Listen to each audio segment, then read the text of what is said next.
Welcome. Thank you. Yeah. So tell me, what's CCW? What is that? Well, it's a concealed carry weapon permit, which is something that is not as easy to get in California as it is in other states. And especially in San Luis Obispo, it's a very complex and can be confusing process. So my goal with one of my classes, a pre-CCW class, is to guide people through the application process, through the certification process, and to kind of help them decide if they even want to have a concealed carry weapon. Because some people, they've gone through my instructor's certification class and decided that it wasn't for them. And so my ultimate goal with my company is geared towards women, to empower them to take charge of their personal safety. And if firearms is not the way they want to go, then it will be, stun devices, pepper spray, martial arts. So we'll give women the opportunity to learn how to defend themselves in whatever way they're most comfortable doing so. Awesome.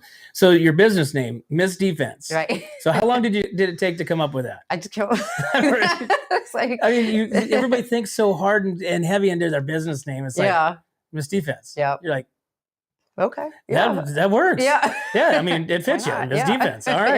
Yeah. So tell me a little bit about your background. So how did you get involved with this? What led you to where you're at now?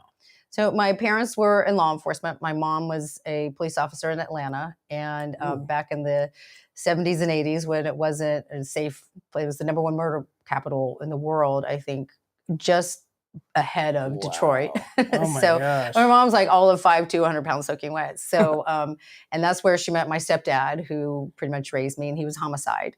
So I grew up around law enforcement and around guns and gun safety. That was the biggest thing that was instilled in my sisters and my heads. Like, where there's guns in the house, you need to learn how to properly handle them, how to properly shoot them, how to treat them with respect. And so that was always something that I was just, for my entire life. Yeah. Now, did your mom teach you gun safety and control and everything? Yep.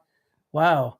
That's amazing. Yeah. So then you obviously did your own, courses and studying with, gun safety. And so now you decided that you need to bring this out to more people and get them aware of it. Yeah, it kind of was an evolution. I mean, I didn't really do much shooting as an adult until 2020, when the world was going crazy. And I co-founded a nonprofit animal rescue, and we go into pretty bad areas in LA and in San Bernardino, where there's dog fighting, there's drugs, there's gangs.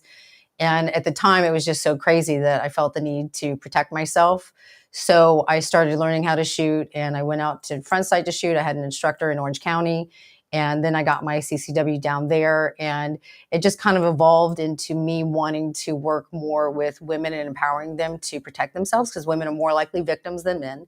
And with the world kind of going crazy, that it just started to evolve into a passion where I wanted to really start to use what I'm learning and help others get, one, comfortable with firearms, learning how to shoot them, responsible gun ownership, and then how to protect yourself and how to avoid a situation, because it's like, you don't want to have to shoot somebody. You want to be able to, if you're in a situation where there is a live shooter or something, how do you get out of it without even having to pull your firearm? Wow. So in your instructions, do you do mostly live, or do you do dry fire? What do you do, any of those kind of things? No, not yet. So my course is only an informational course right now. So it's just to guide people through the CCW process in San Luis Obispo County, which is because when I got my CCW up here, I was getting a lot of questions, or I would see a lot of questions on Facebook. So I thought, okay, well, people are confused, and some people are like, oh, you can't even get it in California, which is not true. I've gotten mine in Orange County and here in San Luis Obispo. Wow. And but there is a lot of confusion. There's a lot of misinformation. And, laws change constantly, especially here in California. So it's like, one day it's this, next day it's that. Right, So keeping up with those. So I just was like, and it also to help facilitate law enforcement's job when it comes to issuing permits, because I know the local police and the sheriff, they get a lot of questions. They get a lot of things that take up their time and resources. So I'm trying to help facilitate their job too, and make it a little easier, so people, when they go through my class, hopefully they're armed, pun intended, right. with all the information they need to go through the process smoothly and to help facilitate law enforcement's job in issuing permits. So you really have that informational path to help them navigate how to do this. And so your classes are a weekend. Tell me a little bit about the class and the length of that. So they're only 2 hours. Okay. Right now, I have 2 live classes. One this coming Saturday, the 28th, and another one on Tuesday, March 7th. And then I'm doing a virtual one. But I'm adding classes too because there was so much interest. And then people from other areas in Atascadero, they're like, well, are you coming to Atascadero? Are you going to come to Morro Bay? Are you going to come? So I realized that there is a ton of interest in the county, and so I'll probably do like a little traveling class. And like I said, you probably have a lot of interest to where, yeah. I mean, people are probably reaching out to you everywhere. Yeah. Interested in taking your course. Yeah. Well, when there is about on the Protect Paso, when there's like 300 something comments, the sheriff's department called me like, hey, what are you doing? And really? Yeah. And it was a really nice conversation, but I understand why they're like, okay, I'm new up here and I'm kind of coming out of the gate. And then when I talked to them and I trained with Ian McKnight, he's my instructor, my mentor. He's one of the sheriff's department's approved providers to get the CCW permit. So he's the one, like, you would have to go through his class to get your permit. It's an 8-hour class with a shooting qualification at the end. And that is absolutely a requirement. So, and then Ian called, and the sheriff, Ian McKnight, and the CCW coordinator there, and he's like, no, she's cool. She teaches in my class and whatever. So, but it got a lot of interest. And so hopefully the sheriff will be in my class on Saturday, not Ian Parkinson, but his CCW coordinator. That's awesome. And then Ian McKnight, my instructor, will be there, so people can ask him questions about the whole like actual CCW certification process with his class. And then one of the range masters and RSOs from the Santa Lucia Sportsmen's Association. Oh, nice. And the Atascadero will be in my class too. Wow, what an awesome program. Yeah. Is there anything like that? I don't think I've ever heard of anything up here. Not up here. That is such a great program. Yeah. I mean, because like I said, women are so, maybe a little bit more reserved in approaching something like this. Mm-hmm. And, being that you're a female instructor, it's not a male instructor teaching a female, you have a little bit more, clout, should I say, with, with the women. And, teaching a course that pertains, probably mostly towards the women and their safety. Yeah. So now what about anything else like for women? Because you said that what if, they go through the course and they're like, man, this really isn't for me. Yeah, so, and that's fine. And I always appreciate that decision. And people have gone through Ian's course, which is the actual certification course. And in his class, I teach the mindset and situational awareness portion of it, which is, do you have the mindset to carry a loaded weapon, anywhere that you legally can? Because there's some place like you can't legally carry at a post office, you can't legally carry in a bar. So where they serve alcohol. Kidding. Yeah. Oh, I didn't know that. You're not supposed to be drinking and shooting. Right. Is that where the term "leave your guns at the bar"? Yeah. Before you come in. Yeah. So there's places that you leave, of course, in a courthouse. So. But it's a lifestyle change. And that's another thing I encourage is it's not just, okay, I got my CCW and it's like rootin' tootin' cowboy wild, wild west. It's a responsibility. It's a huge responsibility because you're not only responsible for your safety, but everybody around you when you're carrying a loaded firearm. And it takes, constant practice, knowing the laws, educating and learning. So it's not just, I got my CCW and let me just carry my gun around. It's a really big commitment that you have to be willing to take on. And you're also subjecting yourself to potential issues by having a CCW that I would think mainly like, if you're getting a traffic stop. To where if you have your gun and excuse me, and the officer, I mean, you have to disclose this. And I mean, how do you go about something like that? Well, it's a misdemeanor. So if you say, but I always say, keep your hands on the wheel. If you're carrying your firearm and you don't have your CCW permit, if you get pulled over, officer, I have a loaded firearm. It's in my glove box, hands on the wheel. So, what do you want? And ask the officer, what do you want me to do?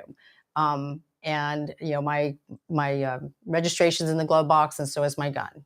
Officer, do you want to open that glove box, take the firearm out, and then I'll get my, just ask the officer what you want to do. So it depends upon where you are. They may, appreciate the courtesy of respecting and disclosure. I can't say what any individual police officer would do, but they could give you a citation for carrying without a permit, which is a misdemeanor. But this is, providing that you actually have a permit to have that weapon. Right. So if it's an illegal weapon, so if you're just like carrying around your next door neighbor's gun, right, you're not going to get a misdemeanor. Right. I don't know, so that's something that would be up to how they determine it. So, that's crazy. So it's just, but it's like in that case, it's all about the disclosure to the officer and respecting the officer's safety.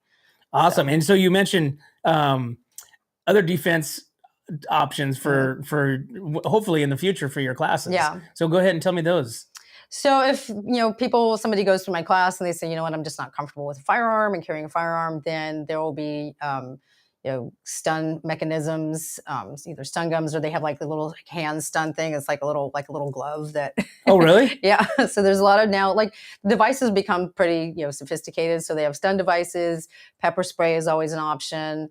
Martial arts, if you want, which is also a good workout, but if you want to, and then there's the situational awareness, just always being aware of your surroundings and how to even avoid a situation so you don't even have to engage. So. So there's a stun gun on your hand? Stun device, yeah. That you just like a Superman type deal? Or a Spider-Man? Spider-Man, yeah. Really? Yeah. Oh my gosh. Yeah. That's crazy. And of course you don't want to take those to the like 15C or something. Right. Like, hey, right? Yeah.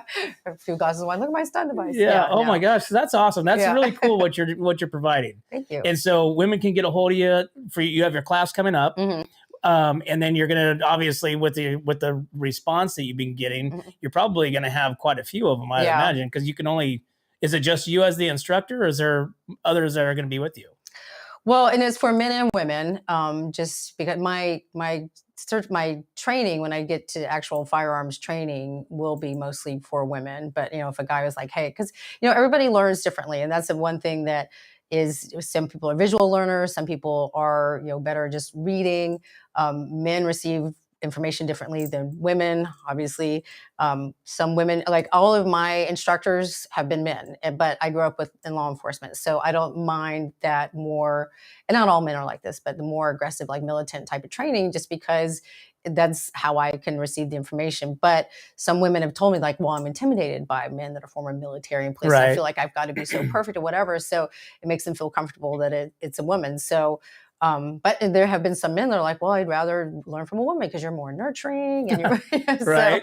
So I'm not going to say like, oh, you're a man, you can't take my class. But it is mainly geared towards women. Wow, that's really cool. That's really good. Maybe we should do something out on the range to where you can do a little bit of a video with, the target, and practicing. Maybe we even do something to where, we go to the course or something, that way we can really show the visual of it. Yeah. I think it's really important that people know how to handle guns.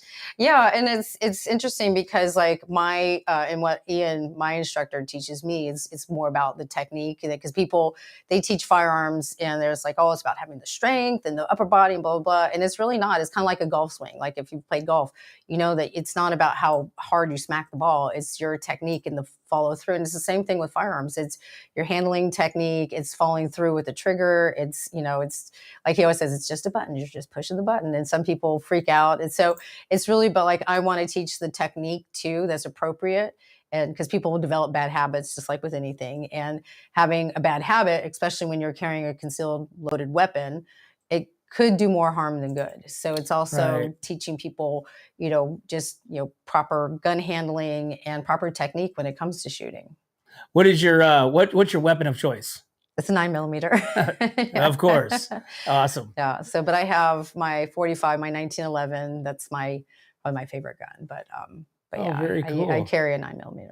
Very cool. Yeah. Well, Kelley, tell us how people reach to you. If they're not on the Facebook, how do they reach out to you? So then go to my website, Ms. Defense, MSDEFENSE, CCW.com. And that's the best way to find me. And there's a contact form if you want to reach out to me. So awesome. Or I'm on Facebook. Just look up Miss Defense. Right. Yeah. Awesome. Yeah. Kelley, thank you so much for coming on. I really appreciate it. And it's an awesome service that you are, starting up and offering here to women and men, of the North County and the Central Coast. Yeah. Thank you. So awesome. Thank you so much. Yeah. Well, there you have it, guys. Thanks for tuning in to this edition of Learning How to Get Your CCW through Kelley with Ms. Defense. Miss Defense. As always, guys, we can't do this without our sponsors, Escalar Wines, wine Traveler's Hideaway, Rancho Sestero Meat Cutting, Amber with Pillar Real Estate, and 805 Customs, guys. Thanks again for tuning in. We'll see you next time.